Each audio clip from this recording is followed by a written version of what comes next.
Assalamualaikum warahmatullahi wabarakatuh. Perkenalkan, saya Aldi Katama. Di sini saya akan menjelaskan tentang akuntansi perusahaan jasa. Pertama-tama, kita akan membahas apa itu perusahaan jasa.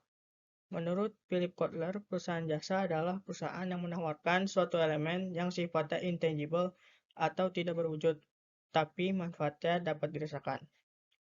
Selain itu, pada transaksi tersebut tak ada perpindahan kepemilikan jika uang telah dibayarkan. Dalam suatu pembelian jasa, maka pembeli tak lagi memperoleh tambahan benda yang dapat ia bawa pulang. Selanjutnya, contoh usaha jasa. Ada jasa pendidikan seperti bimbel, jasa penginapan seperti hotel, jasa layanan komunikasi seperti seluler, dan ada banyak lagi. Berikut gambar dari contoh usaha jasa. Ada jasa pendidikan di atas kiri, jasa penginapan di atas kanan, jasa reparasi di bawah kiri, dan jasa transportasi di bawah kanan. Selanjutnya, karakter perusahaan jasa. Yang pertama, menjual jasa kegiatan utama karena tidak menghasilkan produk. Yang kedua, tidak menyediakan produk dalam bentuk fisik karena yang diberikan adalah produk tanpa wujud atau layanan. Selanjutnya, yang ketiga, hasil tidak dapat disamakan. Karena ini adalah sebuah layanan, tidak semua layanan dapat diekspektasikan sama, karena ada banyak variabel yang mempengaruhi baik itu dari konsumen itu sendiri atau pelaksana dari perusahaan jasa. Yang keempat, tidak ada standar harga yang pasti, karena setiap perusahaan dapat mematok harga setinggi mungkin, dikarenakan menurut perusahaan itu adalah harga yang cocok bagi mereka. Yang kelima, siklus akuntansi perusahaan jasa.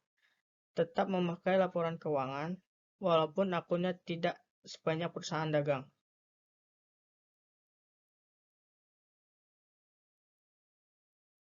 Selanjutnya, siklus perusahaan jasa. Dimulai dari melakukan analisa transaksi, kemudian membuat jurnal akuntansi, lalu memposting transaksi akuntansi dari jurnal ke buku besar, kemudian membuat neraca saldo, selanjutnya membuat jurnal penyesuaian, lalu membuat neraca lajur, lanjut ke menyusun laporan keuangan, kemudian membuat jurnal penutup, seterusnya membuat jurnal pembalik, dan terakhir neraca akhir.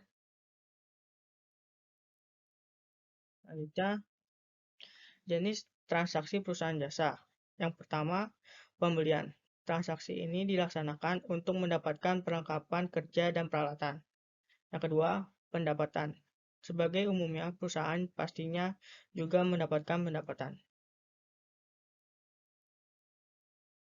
Yang ketiga, pembayaran beban, seperti perlengkapan dan gaji karyawan.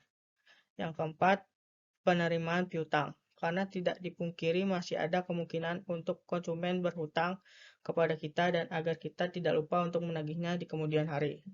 Yang kelima, penanaman modal investasi. Karena kita sebuah perusahaan, pasti ada beberapa personel yang ingin menanamkan modal di perusahaan, baik itu pemilik sendiri ataupun orang lain. Sekian presentasi yang dapat saya sampaikan, kurang lebihnya mohon maaf. Assalamualaikum warahmatullahi wabarakatuh.